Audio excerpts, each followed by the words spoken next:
আপনারা দেখছেন ঢাকা বিশ্ববিদ্যালয় এবং 7 কলেজের ঘটনা হোল নাইট, এবং সারা রাত 5 মিনিট পর পর বলছি কোনোভাবে কোনো লাঠিমাটি ইউজ হবে না।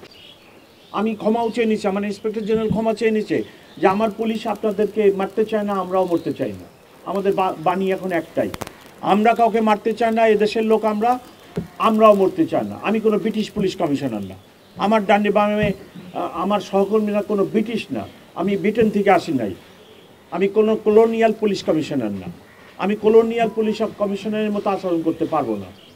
রাস্তার মধ্যে আমার লোককে আমি লাঠি দিয়ে পিটাতে আমি চাই না। আপনারা দেখছেন ঢাকা বিশ্ববিদ্যালয় এবং 7 কলেজের ঘটনা হোল নাইট, আমি সারা রাত ধরে আমার কলিগদের বলছি, আমার ডাইনি এবং বামের দুইজন এডিশনাল কমিশনারের সাথে তাদেরকে পাঠাইছি, এবং আমি সারা রাত 5 মিনিট পর পর বলছি কোনোভাবে কোনো লাঠিমাটি ইউজ হবে না।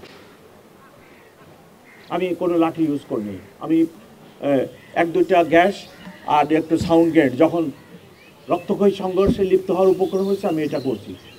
আমি তো আমার ছেলেদেরকে নীলক্ষেত দিয়ে ঢাকা বিশ্ববিদ্যালয়ের ক্যাম্পাসে ঢুকতে দিতে পারি না, দিলেই তো বিশাল রক্তক্ষয়ী সংঘর্ষ হতো।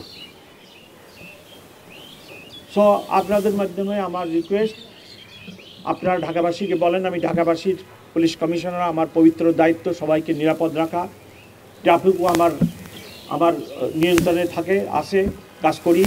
তো সেখানে এই ট্রাফিক, নাজুক ট্রাফিক অবস্থা, তার মধ্যে প্রতিদিন দিনে রাত্রে,